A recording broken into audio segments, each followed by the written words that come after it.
Hello everyone, welcome to SSTE classes once again. I am Mrs. Sarita, your SST teacher. Students, hope you all are fit and fine. Today we will start our new chapter in civics, that is confronting marginalization. Let's start. We have studied children. अभी तक आपने two communities, that is Adivasis and minorities के बारे में, उनकी social, economical, cultural life के बारे में डिटेल में पढ़ा कि कैसे सोसाइटी में उनके साथ इनइक्वलिटी, असमानता, डिस्क्रिमिनेशन, भेदभाव का व्यवहार होता था, कैसे उन्हें हर फील्ड में पावरलेसनेस फील होता था। लेकिन इन ग्रुप्स ने लगातार लड़ाई लड़ी, बैड प्रैक्टिसेस के अगेंस्ट अपनी आवाज़ उठाई, स्ट्रगल किया और कितने ही एफर्ट्स के बाद इस कंडीशन पर विजय प्राप्त की। इन एफर्ट्स में रिलीजियस रिफॉर्म या धार्मिक सुधार, आर्म स्ट्रगल, सशस्त्र लड़ाई, सेल्फ इम्प्रूवमेंट करके, एजुकेशन गेन करके अपने आप को सोसाइटी की नज़रों में ऊपर उठाया। उनका तर्क था, मार्जिनलाइज ग्रुप्स का तर्क था कि जब हम डेमोक्रेटिक कंट्री में रहते हैं और सबके पास इक्वल राइट्स हैं तो उन अधिकारों का सम्मान होना चाहिए। कितने ही ग्रुप्स ने आवाज़ उठाई और उनके लिए संघर्ष किया कि कॉन्स्टिट्यूशन इस संघर्ष में, इस स्ट्रगल में उनके कुछ हेल्प करे। इस चैप्टर में हम देखेंगे कि कैसे हमारे राइट्स के अकॉर्डिंग लॉ बनाए गए जिससे इन मार्जिनलाइज ग्रुप्स को प्रोटेक्शन दिया जा सका। इसके साथ साथ हम गवर्नमेंट के एफर्ट्स, न्यू पॉलिसीज़ के बारे में भी इस चैप्टर में पढ़ेंगे। Let's start. Today we will study first invoking fundamental rights, second Article 17 of the Constitution, third Article 15 of the Constitution, fourth law for the marginalized, fifth promoting social justice, sixth protecting the rights of Dalits and Adivasis. Come to page number 95. Here your first topic is invoking fundamental rights. Students, जैसे कि आप पहले भी पढ़ चुके हैं कि हमारे कॉन्स्टिट्यूशन ने सभी नागरिकों को फंडामेंटल राइट्स प्रोवाइड कराए हैं और ये सभी नागरिकों पर समान रूप से लागू होते हैं। अगर हम मार्जिनलाइज ग्रुप की बात करें तो इन फंडामेंटल राइट्स की हेल्प से दो तरीक़ों से उन्होंने अपनी लड़ाई लड़ी। फर्स्ट तो उन्होंने गवर्नमेंट को एनफोर्स किया कि वह सोसाइटी में उनके ऊपर हो रहे अत्याचार को, अन्याय को देखे, पहचाने कि क्यों हो रहा है और आज़ादी के बाद भी क्यों कंटिन्यू है। सेकंड, उन्होंने सरकार पर दबाव बनाया कि लॉज को स्ट्रिक्टली फॉलो कराया जाए और नीड के अकॉर्डिंग न्यू लॉज बनाए जाएं। आइए देखते हैं हमारा कॉन्स्टिट्यूशन कैसे हेल्प करता है। आर्टिकल 17 ऑफ द कॉन्स्टिट्यूशन, हमारे संविधान के आर्टिकल 17 में क्लियर कहा गया है कि अनटचेबिलिटी या छुआछूत को एबॉलिश या समाप्त कर दिया गया है और अगर कोई भी व्यक्ति इसकी प्रैक्टिस करते पाया जाता है तो यह ऑफेंस माना जाएगा, अपराध माना जाएगा।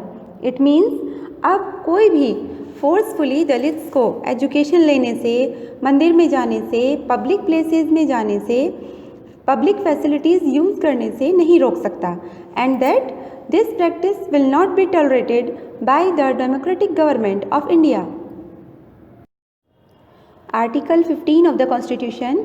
Students, Article 15 कहता है कि किसी भी व्यक्ति के साथ किसी प्रकार का डिस्क्रिमिनेशन या भेदभाव either on the basis of religion, धर्म, race, caste and place of birth या जन्म स्थान एट्सेट्रा के आधार पर नहीं किया जा सकता और अगर कोई ऐसा करता है तो वह ऑफेंस माना जाएगा। यहाँ तक कि गवर्नमेंट भी इन लोगों के साथ डिस्क्रिमिनेशन नहीं कर सकती। इसी तरह अदर माइनॉरिटी ग्रुप को भी प्रोटेक्शन प्रोवाइड कराया गया। Thus, by granting different forms of cultural rights, the Constitution tries to ensure cultural justice to such groups. The Constitution does this so that the culture of these groups is not dominated nor wiped out by the culture of the majority community. कि कहीं ऐसा ना हो कि majority community के लोग minority community की culture पर हावी ना हो जाएं। Come to page number 96. Your second topic is law for the marginalized. Children, यहाँ पर ये पॉइंट समझना बहुत ज़रूरी है कि सिर्फ कानून बना देना, पॉलिसीज़ एंड स्कीम बना देना, कमिटीज़ ऑर्गेनाइज कर देना, केवल ये मार्जिनलाइज ग्रुप को प्रोटेक्शन देने का तरीका नहीं है। ये सब तो हमारे कंट्री में गवर्नमेंट ने पहले से ही बनाए हुए हैं, लेकिन इन मार्जिनलाइज लोगों के साथ आज भी डिस्क्रिमिनेशन होता है। इसलिए ज़रूरत इस बात की है कि इन लॉज एंड पॉलिसीज़ को स्ट्रिक्टली फॉलो कराया जाए। Promoting social justice and reservation policies. Students, जैसे कि हमने लास्ट चैप्टर में पढ़ा कि आदिवासीज़ और माइनॉरिटीज़ को कितना एक्सप्लॉयटेशन सहना पड़ा। अब उन लोगों को सोसाइटी की मेन स्ट्रीम में लाने के लिए गवर्नमेंट ने कई एफर्ट्स किए, स्टेट एंड सेंट्रल दोनों लेवल पर। जैसे स्पेसिफिक स्कीम्स बनाई गई ट्राइबल्स और दलित्स लोगों के लिए, इन स्टूडेंट्स के लिए फ्री और कंसेशन वाले schools, colleges and coaching centre खोले गए सो दैट उनके एजुकेशन में किसी तरह की कोई प्रॉब्लम ना रहे। इसके अलावा गवर्नमेंट ने स्ट्रिक्ट लॉज बनाए जिससे उनको निश्चित ही फैसिलिटीज़ प्रोवाइड कराई जा सके।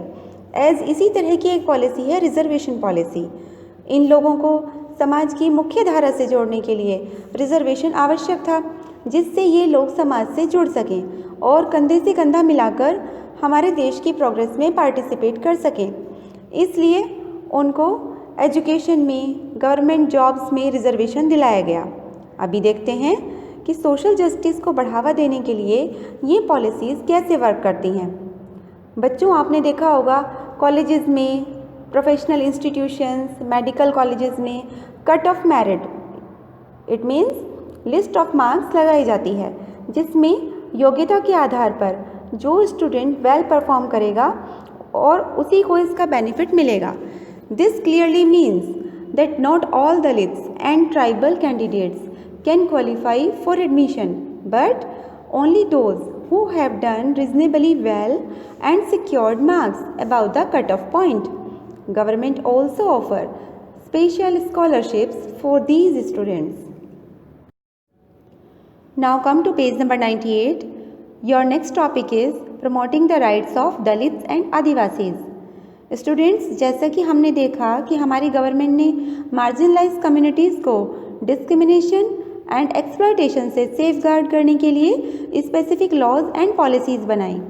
अपने इस पॉइंट को हम एक रियल लाइफ स्टोरी की हेल्प से और अच्छे से समझेंगे। Just focus on it. तो स्टोरी स्टार्ट होती है एक विलेज जकमालपुर से। वहाँ पर एक बहुत बड़े फेस्टिवल का आयोजन किया गया है जो वहाँ के लोकल देवता के सम्मान में एवरी 5 ईयर्स में होता है। ये इवेंट 5 डेज तक चलता है और उसके आसपास के 20 नेबरिंग विलेजेस से प्रीस्ट या पुजारी आते हैं या बुलाए जाते हैं। सेरेमनी स्टार्ट होती है। स्टूडेंट्स, पे अटेंशन कि दलित कम्युनिटी के लोग उन सभी पुजारियों के पैर धोते हैं और फिर उस पांव धुले हुए पानी से स्नान करते हैं या नहाते हैं। अब होता क्या है, उनमें से एक व्यक्ति जो इस परंपरा को निभाता था वो रतनाम की फैमिली को बिलोंग करता था। रतनाम कौन है? रतनाम एक दलित बॉय है। उसके दादा, उसके फादर दोनों इस टास्क को बरसों से परफॉर्म करते आ रहे थे। बच्चों, इस पॉइंट में ध्यान देने वाली बात यह है कि इन दलित्स को टेंपल में एंट्री करने की परमिशन नहीं थी, क्योंकि ईश्वर अपवित्र हो जाएंगे। इनको छूना या इनका सामने भी पड़ जाना पाप समझा जाता था।